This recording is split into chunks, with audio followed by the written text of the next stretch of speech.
Hello' everyone, আপোনালোক সকলোকে স্বাগতম জনাইছোঁ এক্সাম এছপিৰেণ্ট ইউটিউব চেনেললৈ। বন্ধুসকল, আজিৰ ভিডিঅ'টোত আমি আলোচনা কৰিবলৈ লৈছোঁ যে আগন্তুক চিটেট হ'বলৈ গৈ আছে আমাৰ তাৰে অসমীয়া ভাষাৰ সহায় হোৱাকৈ কিছুমান গুৰুত্বপূৰ্ণ প্ৰশ্ন উত্তৰ। আৰু আজিৰ আমাৰ ভিডিঅ'টো হৈছে প্ৰেক্টিছ ছেট নম্বৰ 3। ইয়াৰ আগৰ ভিডিঅ'বোৰ যদি চোৱা নাই, আমাৰ চেনেলটোত ভিজিট কৰি এইবোৰ চাব পাৰিব। তো দেৰি নকৰি আমি পোনে পোনে এতিয়া কুৱেশ্যন আনচাৰলৈ আগবাঢ়িম। আজিৰ ভিডিঅ'টোৰ প্ৰথম কুৱেশ্যনটো দি আছে যে এটি কণমানি শিশুৱে কিতাপ এখন তুলি লৈ পাত লুটিয়াবলৈ ধৰিলে। এই কাৰ্যটো হৈছে আমি সাধাৰণতে দেখা পাওঁ যে সৰু সৰু ল'ৰা ছোৱালীবোৰে কি কৰে, ডাঙৰক অনুকৰণ কৰে। যেনেকুৱা ধৰণৰ ডাঙৰে যদি কোনোবা এখনে কিতাপ এখন পঢ়িছে আৰু সেই সৰু ল'ৰা ছোৱালীখিনি কি কৰে, সেইখিনি দেখি তেওঁলোকেও নিজে কিতাপখন হাতত তুলি লয় আৰু পাত লুটিয়াবলৈ ধৰে। এই কাৰ্যটো আমি কি বুলি ক'ব পাৰোঁ বুলি কৈছে ইয়াতে। ইয়াৰ প্ৰথমটো অপশ্যনত দিয়া আছে উদগমী সমাধান দক্ষতা। 2 নম্বৰত কৈছে উদীয়মান বা উদ্যমী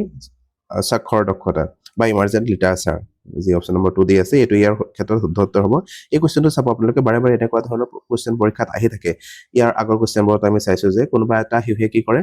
যেতিয়া তেওঁৰ হাতত কলম পায় বা তেনেকুৱা ধৰণৰ পেঞ্চিল পায়, পোৱাৰ লগে লগে কি কৰে, এই দেৱালবোৰত কি কৰে, লিখা মেলা কৰা আৰম্ভ কৰি দিয়ে। বিভিন্ন ধৰণৰ আগবাগ কৰিবলৈ চেষ্টা কৰে তেওঁলোকে। আৰু এই দক্ষতাটোক আমি কি বুলি কৰিম, এই দক্ষতাটোক আমি কি বুলি ক'ব পাৰিম, উদীয়মান স্বাক্ষৰতা বা ইমাৰ্জেণ্ট লিটাৰেচাৰ বুলি আমি ক'ব পাৰিম। আৰু এনেকুৱা ধৰণৰ কৰিলে কি হয়, তেওঁলোকৰ পঢ়াৰ প্ৰতি আগ্ৰহ জন্মে। বা কিতাপ এখন যে তুলি লৈছে, তেওঁলোকে চেষ্টা কৰিছে কি ইয়াত আছে, পঢ়িবলৈ চেষ্টা কৰিছে,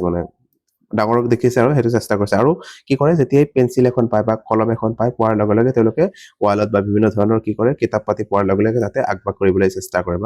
আৰু সেই তেনেকুৱা ধৰণৰ কৰাৰ ফলত কি হয়, তেওঁলোকৰ যি ফাইন মটৰ স্কিল আছে, হাতৰ যে আঙুলিবোৰ আছে, তাৰ বিকাশ বহুত দ্ৰুতগতিত হৈ যায়। চ' ইয়াত যদি আমি চাব যাওঁ, এইটো হ'ব উদীয়মান স্বাক্ষৰতা বা উদগমী স্বাক্ষৰতা বা ইমাৰ্জেণ্ট লিটাৰেচাৰ।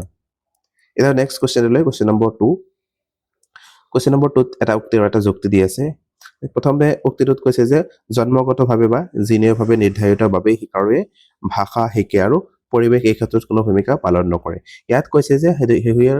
যি সাধাৰণতে জন্মগতভাৱে কি থাকে, ভাষা আহৰণ কৰাৰ দক্ষতা থাকে। যে এই কথাটো আমাৰ কোনে কৈছিলে, যে নম চমস্কি এজন ভাষা বিজ্ঞানী আছিলে। তেওঁই কৈছিলে যে আমাৰ ভাষা আহৰণ কৰাৰ কি থাকে, জন্মগতভাৱে এটা ক্ষমতা থাকে। আৰু LAD বুলি কৈছিলে যাক। আৰু তাৰ ফলত আমি কি কৰোঁ, ভাষা শিকোঁ। কিন্তু ইয়াত কৈছে যে অকল সেই যে জন্মগতভাৱে বা জিনীয়ভাৱে যিটো আমাৰ ক্ষমতা থাকে, তাৰ ফলতে ভাষা শিকোঁ, ইয়াত পৰিৱেশৰ কোনো একেবাৰে ভূমিকা নাই বুলি কৈছে। চ' এইটো শুদ্ধ হ'ব নোৱাৰে। আমাৰ যি ক্ষমতা থাকিব পাৰে, কিন্তু আমি যদি পৰিৱেশটো নাপাওঁ, সেই পৰিৱেশটো নোপোৱাৰ ফলত আমি কি কৰিব নোৱাৰিম, ভাষাটো ক'ব নোৱাৰিম। যেনেকুৱা ধৰণৰ ইয়াৰ আগৰ ভিডিঅ'বোৰত আমি পাইছোঁ যে কোনোবা এজন ল'ৰাক যদি কি কৰা হয়, ল'ৰা বা ছোৱালীক কি কৰা হয়, জন্ম হোৱাৰ পিছতে তেওঁক এই ভাষাৰ যি পৰিৱেশ থাকে, এই পৰিৱেশৰ পৰা দূৰত থৈ অহা হয় বা জংঘলত থৈ অহা হয়। তেতিয়া তেওঁ কি কৰিব নোৱাৰিব, ভাষাটো শিকিব নোৱাৰিব। 4-5 বছৰ পিছতে ভাষাটো ক'ব নোৱাৰিব। তাৰ পিছতে নতুনকৈ তেওঁ ভাষাটো কোৱা ষ্টাৰ্ট কৰিব পাৰে। চ' এই ক্ষেত্ৰত এইটো শুদ্ধ নহ'ব। ইয়াত যুক্তিটোত কি কৈছে যে শিকাৰুকেন্দ্ৰিক শ্ৰেণীকোঠাৰ পৰিৱেশ ভাষা আহৰণত বিস্তাৰ প্ৰভাৱ পেলায়। এইটো শুদ্ধ হয়। শিকাৰুকেন্দ্ৰিক চাইল্ড চেণ্টাৰ্ড বুলি কৈছে। চাইল্ড চেণ্টাৰ্ড যিবোৰ শ্ৰেণীকোঠা থাকে, তাৰ পৰিৱেশে কি কৰে, ভাষা আহৰণ কৰাত প্ৰভাৱ বিস্তাৰ পেলায়। চ' ইয়াৰ ক্ষেত্ৰত আমি যদি চাব যে অপশ্যন কোনটো শুদ্ধ হ'ব, যিটো অপশ্যন নম্বৰ 1 আছে, এইটো অশুদ্ধ আৰু R2 শুদ্ধ হ'ব। চ' অপশ্যন নম্বৰ 1টো ইয়াৰ শুদ্ধ হ'ব। এতিয়া নেক্সট কুৱেশ্যনটোলৈ, কুৱেশ্যন নম্বৰ 3। কুৱেশ্যন নম্বৰ 3ত কৈছে যি প্ৰসংগত শব্দ এটা ব্যৱহাৰ হয়, তাৰে পৰা শব্দটোৰ অৰ্থ অনুমান কৰাৰ যি পঠন ধাৰণাটোক আমি কি বুলি ক'ব পাৰোঁ। কি কৈছে ইয়াতে, যে যেতিয়া কোনো এটা প্ৰসংগ বা আমি এটা শব্দৰ অৰ্থ বুজি পোৱা নাই, বা পাঠ এটাত বিভিন্ন ধৰণৰ শব্দ দিয়া থাকে, তাত আমি কিছুমান শব্দৰ অৰ্থ বুজি নাপাবও পাৰোঁ। আৰু তেতিয়া কি কৰোঁ, আমি এই গোটেই প্ৰসংগটোত কি ক'ব বিচাৰিছে, সেই প্ৰসংগ অনুসৰি আমি কি কৰোঁ, সেই পঠনৰ ধাৰণাটো আনিবলৈ চেষ্টা কৰোঁ বা বুজি ল'বলৈ চেষ্টা কৰোঁ। এইটো কেনেকুৱা ধৰণৰ পঠন বুলি কৈছে আমাক ইয়াতে, বা কেনেকুৱা ধৰণৰ দক্ষতা বুলি কৈছে। ইয়াত যি প্ৰথমতে দিয়া আছে গঠনাত্মক পদ্ধতি, আৰু 2 নম্বৰত দিছে যোগাযোগমূলক পদ্ধতি, 3 নম্বৰত দিছে ঊৰ্ধ্বগামী পদ্ধতি, আৰু 4 নম্বৰত দিছে সামগ্ৰিক ভাষা পদ্ধতি। এইবোৰ যদি আমি চাওঁ, এই যি গঠনাত্মক পদ্ধতি আছে বা ফৰ্মেটিভ যি পদ্ধতি আছে, সেইটো বুজাইছে ইয়াতে। ফৰ্মেটিভ পদ্ধতি নহয় ইয়াতে, যোগাযোগমূলক পদ্ধতিও নহয় ইয়াতে। যোগাযোগমূলক পদ্ধতি হ'লে কি হ'ব লাগিব, এজনে আন এজনৰ লগত যোগাযোগ কৰিব লাগিব। ঊৰ্ধ্বগামী পদ্ধতি বুলি কৈছে ইয়াতে। ঊৰ্ধ্বগামী পদ্ধতি আমি জানো, যি পাইছোঁ আমি বটম আপ এপ্ৰচ। যেনেকুৱা ধৰণৰ আমি প্ৰথমে কি কৰিম,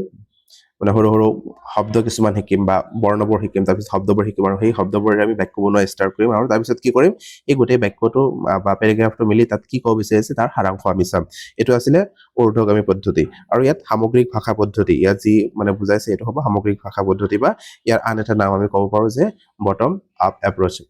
টপ ডাউন এপ্ৰচ বুলি আমি ক'ব পাৰিম। অৰ্থাৎ ইয়াত কি কৰিছে, তেওঁ বুজি পোৱা নাই কিছুমান শব্দৰ অৰ্থ,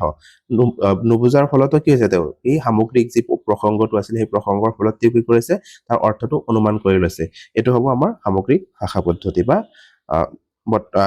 টপ ডাউন পদ্ধতি বুলি আমি যাক ক'ব পাৰিম এতিয়া নেক্সট কুৱেশ্যনটোলৈ কুৱেশ্যন নম্বৰ 4 কুৱেশ্যন নম্বৰ 4 কৈছে ভাষাৰ বিষয়ে চিন্তা কৰা আৰু ক'ব পৰা যি সামৰ্থ্যটো আছে তাক আমি কি বুলি ক'ব পাৰিম মানে ভাষাৰ বিষয়ে আমি যি চিন্তা কৰোঁ বা ভাষা যে আমি কওঁ এই যিটো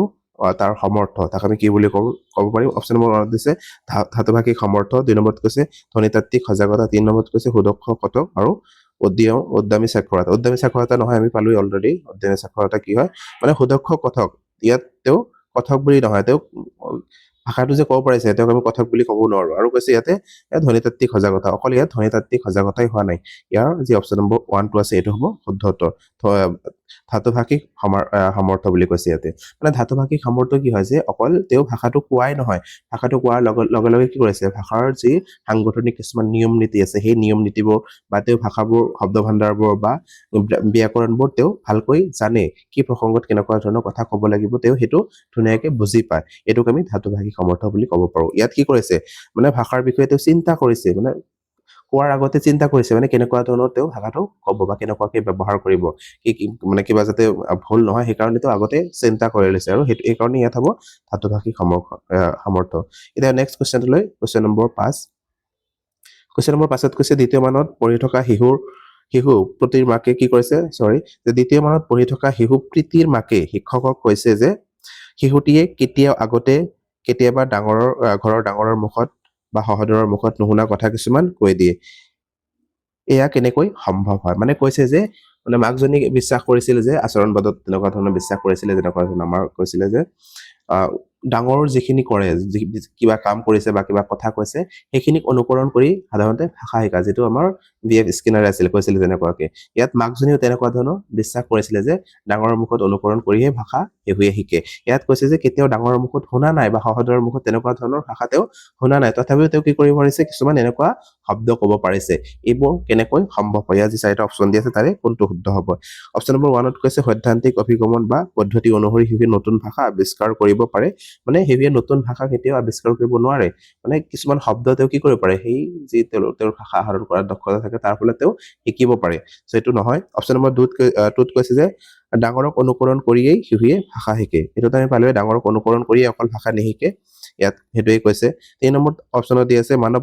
মস্তিষ্ক ভাষা শিকাৰ উপযোগীকৈ জন্মগতভাৱেই সজ্জিত হয় এইটো ইয়াৰ শুদ্ধ উত্তৰ হ'ব যে মানুহৰ যি মস্তিষ্ক থাকে ব্ৰেইন যি থাকে তাত কি থাকে আমাৰ ভাষা শিকাৰ কাৰণে জন্মগতভাৱেই মানে সজ্জিত হৈ থাকে যেনেকুৱা ধৰণৰ আমি পাইছিলো নম চমস্কিয়ে কৈছে যে ভাষা শিকাৰ জন্মগতভাৱে এটা যন্ত্ৰ লৈ আহে যাক আমি LED বুলি মানে কৈছিলে আৰু মানে সেই LED কথা ইয়াত কৈছে যে মানৱ মস্তিষ্কত ভাষা শিকাৰ উপযোগীকৈ জন্মগতভাৱে সজ্জিত হৈ থাকে সো ইয়াৰ 3 নম্বৰ অপশ্যনটো হ'ব শুদ্ধ উত্তৰ এতিয়া নেক্সট কুৱেশ্যনটোলৈ কুৱেশ্যন নম্বৰ 6ত কৈছে ডাঙৰ এগৰাকী শিশু এটিৰ সৈতে কিতাপ এখন লৈ একেলগে বহি কি কৈছে কিতাপখনৰ পৰা শিশুটিক প্ৰশ্ন কৰিছে আৰু তাৰ পাছত একেটা কাম শিশুটিক কৰিবলৈ দিছে প্ৰাৰম্ভিক সাক্ষৰতাক উৎসাহী কৰা এই কৌশলটো হৈছে ইয়াত কৈছে যে এগৰাকী ডাঙৰ ব্যক্তিয়ে কি কৰিছে কিতাপ এখন লৈছে আৰু সেই কিতাপখন কি কৰিছে তেওঁ পঢ়ি গৈ তেওঁ কিছুমান কুৱেশ্যন সুধিছে আৰু কুৱেশ্যন সোধাৰ লগে লগে তেওঁ কিছুমান কামো কৰিবলৈ দিছে উৎসাহিত কৰিছে কাম কৰিবলৈ আৰু এই যিটো কৌশল তেওঁ অৱলম্বন কৰিছে এই কৌশলটোক আমি কি বুলি ক'ব পাৰি ইয়াৰ প্ৰথম অপশ্যন দি আছে সাধু কথন অকল তেওঁ সাধু কথা কৈ যোৱা নাই সাধু কথা নহয় তেওঁ কিবা কুৱেশ্যন সুধিছে আৰু কুৱেশ্যনটো বিষয়ে তেওঁ কি কৰিব দিছে কাৰ্য কৰিব দিছে সো এইটো সাধু কথা নহয় আদৰ্শ পঠনো নহয় ইয়াতে তাৰপিছত কৈছে বচন কেন্দ্ৰিক পঠন ইয়াত বচন কেন্দ্ৰিক পঠনো নহয় মানে অকল তেওঁ কৈ গৈছে বচন কেন্দ্ৰিক পঠন হলে কেনেকুৱা হ'ব অকল যিজন ব্যক্তি আছে কৈছে মানে তেওঁই কৈ গৈছে আৰু বাকীবোৰ ইয়াত কোনো অংশীদাৰিত্ব নাই এইটো হৈছে বচন কেন্দ্ৰিক পঠন আৰু ইয়াত যি অপশ্যন নম্বৰ 3 দি আছে অংশীদাৰী তথা ভাগ বতৰা পঠন এইটো হ'ব ইয়াৰ ক্ষেত্ৰত শুদ্ধ উত্তৰ মানে তেওঁ কি কৰিছে অকল নিজেই পঢ়ি যোৱা নাই বা নিজে কৈ যোৱা নাই তেওঁ নিজে কৈছে আৰু কোৱাৰ লগে লগে তেওঁলোকক এক্টিভ কৰি ৰাখিছে আৰু তেওঁলোকক সক্ৰিয়ভাৱে কি কৰিছে মানে কামটো কৰিবলৈ উৎসাহ যোগাইছে সো ইয়াৰ ক্ষেত্ৰত হ'ব অংশীদাৰী তথা ভাগ বতৰা পঠন এতিয়া নেক্সট কুৱেশ্যনটোলৈ কুৱেশ্যন নম্বৰ 7 কুৱেশ্যন নম্বৰ 7ত কৈছে ভাষাৰ এগৰাকী শিক্ষকে শিকাৰু শ্ৰৱণ দক্ষতা কেনেদৰে বৃদ্ধি কৰিব পাৰে মানে ইয়াত কৈছে ভাষাৰ শিক্ষক এজনে বিভিন্ন ধৰণৰ ভাষিক কৌশল থাকে ন যেনে মই পাইছো শ্ৰৱণ কথন পঠন আৰু লিখনি চাৰিটা কৌশল থাকে ইয়াত কৈছে যি শ্ৰৱণ কৌশলটো আছে সেই শ্ৰৱণ কৌশলটোক কেনেদৰে বৃদ্ধি কৰিব পাৰে ইয়াৰ প্ৰথম অপশ্যনত কৈছে পৰোক্ষভাৱে বা নিষ্ক্ৰিয় ৰূপে শুনা সকলোবোৰ কি কৰিব দিছে শুনিবলৈ দি আমি অকল তেওঁলোকক নিষ্ক্ৰিয়ভাৱে শুনিবলৈ দি কিবা এটা নিষ্ক্ৰিয়ভাৱে কোনোবাই কৈছে বা কৈ গৈছে আৰু সেইটো নিষ্ক্ৰিয়ভাৱে তেওঁলোকে শুনি গৈছে তেনেকুৱা ধৰণে শিকিবলৈ দিলে কি নহব শ্ৰৱণটো ইমান মানে ভাল নহব বৃদ্ধি কৰিব আমি নোৱাৰিম তাৰপিছত 2 নম্বৰত কৈছে শ্ৰেণীৰ কোঠাৰ বাহিৰে ভিতৰে অনবৰতে ছাত্ৰ ছাত্ৰীৰ সৈতে কথা পতা ইয়াত কৈছে শ্ৰৱণ দক্ষতা অকল কথা পাতি থাকিলে আমাৰ কথন দক্ষতাটোহে বেছি হৈ যাব আৰু তেওঁলোকক শুনিবলৈ দিব লাগিব তেতিয়াহে তেওঁলোকৰ মানে শুনাৰ যি শ্ৰৱণৰ যি দক্ষতা থাকে লিসনিং যি স্কিল থাকে এইটো বিকাশ হ'ব অপশ্যন নম্বৰ 3 দিছে যে ভাষা শিকাৰ অন্য দক্ষতাবোৰত গুৰুত্ব আৰোপ নকৰি কেৱল শ্ৰৱণ শিকাত গুৰুত্ব দিয়ে মানে ভাষাৰ যি চাৰিটা কৌশল থাকে অকল এটা কৈ আমি শিকিব নোৱাৰিম এই চাৰিটা কি হয় একেলগে চলি থাকিব মানে আমি যদি শুনিছো শুনাৰ লগে লগে কিবা ক'বও লাগিব বা আমি শুনাৰ লগে লগে পঢ়িব পাৰিম বা পঢ়াৰ লগে লগে শুনিব পাৰিম এনেকুৱা ধৰণৰ আৰু চাৰিটা কৌশল একেলগে চলি থাকে সো ইয়াত আমি বাকীবোৰ ইগনৰ কৰিব নোৱাৰিম সবকে আমি একেলগে লৈ যাব লাগিব সো এইটো ইয়াৰ ক্ষেত্ৰত শুদ্ধ নহব অপশ্যন নম্বৰ 4 কৈছে বিভিন্ন উৎস আৰু মানুহৰ পৰা ভাষাটো শুনাৰ সুবিধা কৰি দি শ্ৰৱণ কাৰ্য কিছুমানত ছাত্ৰ ছাত্ৰীসকলক জড়িত কৰোৱাৰ দ্বাৰা এইটো ইয়াৰ হ'ব শুদ্ধ উত্তৰ মানে কি কৈছে ইয়াতে মানে তেওঁলোকৰ যি শ্ৰৱণ দক্ষতা এইটো আমি কেনেকৈ বৃদ্ধি কৰিব পাৰিম তেওঁলোকক বিভিন্ন উৎস আৰু মানুহৰ পৰা ভাষাটো শুনিবলৈ তেওঁলোকক সুবিধা প্ৰদান কৰি দিব লাগিব আৰু সেই সুবিধা যদি আমি প্ৰদান কৰি তেতিয়ালৈ তেওঁলোকৰ কি হ'ব শ্ৰৱণ কাৰ্য কিছুমান ছাত্ৰ ছাত্ৰীসকলক আমি যদি জড়িত কৰাই দিওঁ তেতিয়া তেওঁলোকৰ যি শুনাৰ যি শক্তিটো এইটো বৃদ্ধি হৈ গৈ থাকিব এতিয়া নেক্সট কুৱেশ্যনটোলৈ কুৱেশ্যন নম্বৰ 8 কুৱেশ্যন নম্বৰ 8ত কৈছে মানে ইয়াতো এটা উক্তি দি আছে আৰু এটা যুক্তি দি আছে উক্তিটোত দি আছে যে প্ৰাৰম্ভিক পৰ্যায়ত ভাষা সঠিকতা আটাইতকৈ গুৰুত্বপূৰ্ণ যে প্ৰাথমিক স্তৰত ভাষাৰ একুৰেচিৰ কথা কৈছে ইয়াতে যে যেতিয়া সেইসকলে প্ৰাথমিক পৰ্যায়ত থাকে বা তেওঁলোকে ভাষাটো কেৱল জাষ্ট শিকিবলৈহে আৰম্ভ কৰে সেই যি পৰ্যায়টো আছে তাত আমি সঠিকতাৰ ক্ষেত্ৰত বা একুৰেচিৰ ক্ষেত্ৰত বহুত গুৰুত্ব দিয়াৰ কথা কৈছে ইয়াত এইটো শুদ্ধ নহব আমি প্ৰথম পৰ্যায়ত তেওঁলোকে ইমান শুদ্ধকৈ ভাষাবোৰ ক'বলৈ নোৱাৰিব বা তেওঁলোকে বিভিন্ন ধৰণৰ ভুল হ'ব ডাঙৰৰ কথা মুখৰ পৰা শুনিব কিছুমান কথা বা শুনি তেওঁলোকে কি কৰিব মানে ক'বলৈ চেষ্টা কৰিব এই ক্ষেত্ৰত তেওঁলোকৰ বহুতখিনি ভুল হোৱাৰ কি থাকিব বা ভুল হ'বই তাৰ পিছতে তেওঁলোকে লাহে লাহে ভাষাটো মানে একুৰেচি ভাৱে শুদ্ধকৈ কোৱা শিকিব 2 নম্বৰ যুক্তিটোত কৈছে যে প্ৰাৰম্ভিক পৰ্যায়ত পাঠ্যক্ৰমত ব্যাকৰণ অন্তৰ্ভুক্তি অপৰিহাৰ্য মানে যেতিয়াই ল'ৰা ছোৱালীসকল কি কৰে প্ৰাথমিক পৰ্যায়ত থাকে স্কুললৈ গৈছে সেই সময়তে তেওঁলোকৰ কি কৰিব কৈছে ইয়াতে ব্যাকৰণ অন্তৰ্ভুক্তি অপৰিহাৰ্য মানে ব্যাকৰণটো তেওঁলোকক শিকাব লাগিব ব্যাকৰণ সেই মুহূৰ্তত যদি আমি নিশিকাও পিছলৈ গৈ কি হ'ব তেওঁলোকৰ মানে অসুবিধাৰ সৃষ্টি হ'ব সেই সময়ত ব্যাকৰণ কেনেকুৱা ধৰণে আমি ভাষাটো ব্যৱহাৰ কৰিব লাগে বাক্য গঠনি কেনেকুৱা হ'ব লাগে এই ক্ষেত্ৰত আমি সজাগতা অৱলম্বন কৰিব লাগিব সো আৰটো হ'ব শুদ্ধ মানে আমি পালো এইটো আছিলে কি অশুদ্ধ আৰু আৰটো হৈছে শুদ্ধ সো এই ক্ষেত্ৰত যদি আমি চাব যাওঁ অপশ্যন নম্বৰ 1 দি আছে এই অশুদ্ধ আৰু আৰ শুদ্ধ এইটো হ'ব শুদ্ধ উত্তৰ এতিয়া নেক্সট কুৱেশ্যনটোলৈ কুৱেশ্যন নম্বৰ 9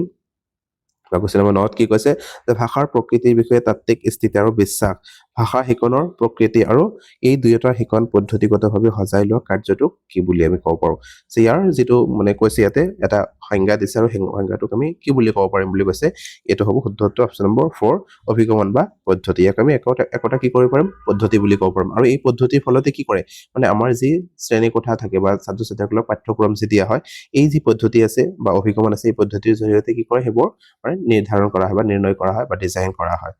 সো এতিয়া নেক্সট কুৱেশ্যনটোলৈ কুৱেশ্যন নম্বৰ 10 অৰ্থাৎ আমাৰ আজিৰ ভিডিঅ'টোৰ শেষৰটো কুৱেশ্যন নম্বৰ 10 কি কৈছে গঠনমূলক পৰীক্ষণ বা ফৰ্মেটিভ যি এছেছমেণ্ট থাকে আমাৰ ফৰ্মেটিভ এছেছমেণ্ট বা সাবমেটিভ এছেছমেণ্ট আমি পাইছো ন ইয়াত ফৰ্মেটিভ এছেছমেণ্টৰ কথা সুধিছে যে গঠনমূলক পৰীক্ষণ কি হয় পৰিৱৰ্তন সাপেক্ষে নহয় ইয়াত কৈছে যে পৰিৱৰ্তন সাপেক্ষে এইটো নহয় এইটো হ'বই নোৱাৰে গঠনমূলক মানে আমি আগতে পাইছো বা চিটিভিটো আমি পঢ়িব লাগে এইবোৰ বস্তু তাৰপিছত কৈছে শিকন প্ৰক্ৰিয়াটো সংঘটিত হোৱাৰ লগত জড়িত মানে এই যি গঠনমূলক পৰীক্ষণ হয় বা ফৰ্মেটিভ এছেছমেণ্ট হয় শিকনৰ লগতে জড়িত হয় কিন্তু ইয়াত কৈছে যে শিকনৰ প্ৰক্ৰিয়াটো সংঘটিত হোৱাৰ লগত জড়িত অকল সেই প্ৰক্ৰিয়াটো চলি থাকিলেই জানো হ'ব শিকনৰ যি প্ৰক্ৰিয়া আছে সেইটো চলি আছে তেনেকুৱা হ'লে এইটো আমি ফৰ্মেটিভ এছেছমেণ্ট বুলি ক'ব নোৱাৰিম ফৰ্মেটিভ এছেছমেণ্ট হ'লে আমাৰ কি হ'ব লাগিব যে আমি ক্লাছটো চলি আছে ক্লাছটো চলি থকাৰ পিছত আমি কি কৰিম তেওঁলোকৰ পৰা আমি ফিডবেক ল'ব লাগিব ফিডবেক নললে বা তেওঁলোকক আমি যেতিয়া কোৱেশ্চন নুসুধিম কোৱেশ্চন নুসুধিলে কি হ'ব এইটোক আমি এছেছমেণ্ট কৰিব নোৱাৰিম বা ফৰ্মেটিভ এছেছমেণ্ট বুলি আমি ক'ব নোৱাৰিম যেতিয়া তেওঁলোকক বিভিন্ন ধৰণৰ কোৱেশ্চন সুধিম পাঠ এটা পঢ়াৰ লগে লগে যদি তেওঁলোকক কিবা মাজৰ পৰা কোৱেশ্চন সোধা যায় মানে তেওঁলোকে কিমান বুজিছে না বুজি পোৱা নাই সেইবোৰ আমি গম পাম আৰু গম পোৱাৰ পিছত কি কৰিব পাৰিম তেওঁলোকক মানে সেই বস্তুটো আকৌ যদি কোনোবাই বুজা নাই ধুনীয়াকৈ বুজাই দিব পাৰিম সো এই ক্ষেত্ৰত এইটো শুদ্ধ নহ'ব অপশ্যন নম্বৰ 2 ভুল হ'ব অপশ্যন নম্বৰ 3 চলি থকা বিকাশ আৰু উন্নীতকৰণ বা উন্নয়নৰ লগত জড়িত এইটোই হ'ব ইয়াৰ ক্ষেত্ৰত শুদ্ধ উত্তৰ মানে আমি কিবা এটা যে কৰি আছো বা পঢ়াই আছো, সেই পঢ়াটো তেওঁলোকৰ কিমান দূৰ বুজিব পাৰিছে নে নাই, বা তেওঁলোকৰ যি আগৰ বুজ আছিলে সেইটো আগতকৈ ডেভেলপ হৈছে নে নাই, এই ক্ষেত্ৰত আমি কি কৰিব পাৰিম, ফৰ্মেটিভ এছেচমেণ্টৰ কথা ক'ব পাৰিম। ইয়াৰ 4 নম্বৰ অপশ্যনত হৈছে বিষয় এটা বা বেছি এটাৰ নিৰ্দিষ্ট স্তৰ এটা সম্পন্ন কৰা, এইটো ইয়াৰ ক্ষেত্ৰত 14 নহ'ব। চ' 74 অপশ্যন নম্বৰ 3। চ' বন্ধু বান্ধৱীসকল, আজিৰ ভিডিঅ'টোতে 10টা কুৱেশ্যন আলোচনা কৰিলোঁ। যদি ভিডিঅ'টো ভাল পায়, লাইক আৰু শ্বেয়াৰ কৰিবলৈ নাপাহৰিব। আৰু এতিয়াও যদি আমাৰ চেনেলটো ছাবস্ক্ৰাইব কৰা নাই, ছাবস্ক্ৰাইব কৰি আমাৰ লগতে থাকিব। ভিডিঅ'টো শেষলৈ চোৱাৰ বাবে ধন্যবাদ।